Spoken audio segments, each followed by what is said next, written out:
शादी में आई चुड़ैल। पन्नपुर नाम के एक गांव में शादी चल रही होती है। वाह, मजा आ गया फूफा जी। शादी में क्या खाना बना है? बाराती तो उंगलियां चाटते रह जाएंगे। हाँ, तुमने सही कहा। पनीर की सब्जी का तो कोई जवाब ही नहीं। दूसरी तरफ पंडित जी फेरों की तैयारी कर रहे होते हैं कि तभी वहाँ एक चुड़ैल आ जाती है।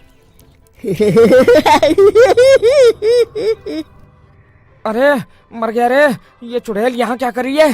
अरे दिवाकर जी, ये आपकी कौन सी रिश्तेदार है?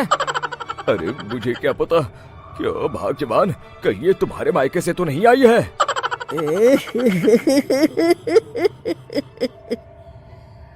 तुम लोगों की इस गांव में बारात लाने की हिम्मत कैसे हुई? मेरे रहते इस गांव में किसी की शादी नहीं हो सकती। अब तुम लोग देखो मैं क्या करती हूँ। अरे मर गया रे, मैंने सुना है ये जबान की पक्की है। भागो रे भागो, वरना ये चुड़ैल किसी को नहीं छोड़ेगी। हाँ, तुम सही कहते हो मोहन भाई। यहाँ से भाग लेने में ही हम सबकी भलाई है। देखते ही देखते शादी के मंडप में भगदड़ मच जाती है और चुड़ैल सब कुछ उजाड़ कर रख देती है। फिर एक दिन मोहन की शादी तय हो जाती है। अरे भाई, अगले हफ्ते मेरी शादी तय हो गई है, लेकिन इस चुड़ैल की दहशत के मारे तो मेरे हाथ पैर कांप रहे हैं। अरे मोहन, तुम्हारा दिमाग तो खराब नहीं हो गया? तुम अपने साथ साथ हम सब गांव वालों को भी बलि का बकरा बनाना चाहते हो? उस चुड़ैल के रहते तुमने अपनी शादी के बारे में सोच भी कैसे लिया? देखो गोपाल, डर तो मुझे भी लग रहा है, लेकिन उस चुड़ैल के डर से मैं जिंदगी भर कुंवारा तो नहीं रह सकता। तभी वहाँ मोहन के होने वाले ससुर आ जाते हैं। अरे ससुर जी, आप? देखो, अब तक मैं तुम्हारा ससुर बना नहीं हूँ और शायद बनूंगा भी नहीं। ये आप क्या कह रहे हैं? मैंने तो शादी का कोड भी सिलवा लिया है। मैं अपनी बेटी की शादी किसी अच्छे गांव में कराना चाहता हूँ। तुम्हारा गांव तो भूतिया गांव है। मैं तो क्या, अब तो कोई भी अपनी लड़की इस गांव वालों को नहीं देगा। इस तरह चुड़ैल के डर से उस गांव में किसी की भी शादी नहीं हो पाती। फिर एक दिन गांव के जमींदार अपनी बेटी की शादी करने का विचार करते हैं, लेकिन चुड़ैल के डर से उनकी भी हिम्मत जवाब दे देती है। अगर मेरी बेटी की शादी तय समय से नहीं हुई तो मेरी नाक कट जाएगी। मुझे कुछ करना ही होगा।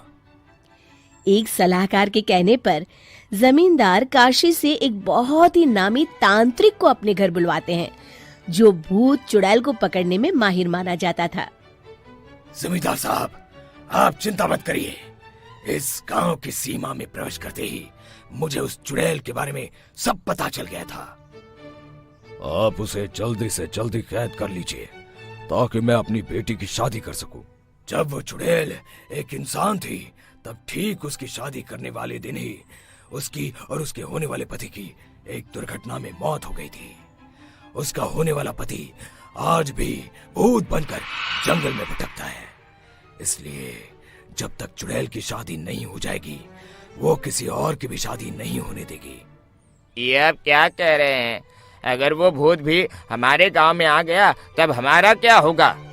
ये आदमी बीच में बहुत बोलता है, इसे बाहर निकालो। उसके बाद तांत्रिक बताते हैं कि अगर उस भूत के साथ चुड़ैल की शादी करा दी जाए तो वो चुड़ैल हमेशा हमेशा के लिए उस गांव को छोड़कर चली जाएगी। जमींदार साहब, आप अपनी बेटी की शादी की तैयारी शुरू कर दीजिए। मैं कुछ गांव वालों को अपने साथ लेकर उस भूत को ढूंढने जंगल की ओर जाता हूँ। इस तरह जमींदार निश्चित होकर अपनी बेटी की शादी करवाने लगते हैं, लेकिन तभी वहाँ चुड़ैल आ जाती है।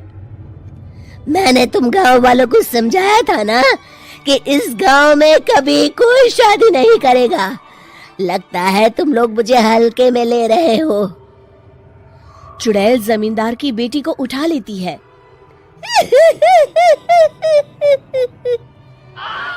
अब देखती हूँ बिना दुल्हन के तुम लोग शादी कैसे करोगे। मैं इसे अपने साथ ले जा रही हूँ।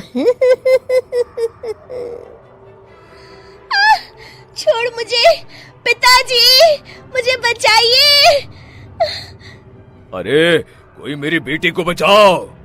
तभी तांत्रिक उस भूत को लेकर वहां पहुंचता है। अरे भाग्यवान, रुको, इन मासूमों को परेशान मत करो, मैं आ गया हूँ, अब तुम मेरे साथ चलो। चुड़ैल बहुत खुश हो जाती है। आप आ गए, चलिए अब हम मंदिर में चलकर शादी कर लेते हैं। अरे अरे अरे अरे, ये क्या कह रही हो? मंदिर में जाके दोबारा मरना है क्या? चलो, आज से हम जंगल में रहेंगे।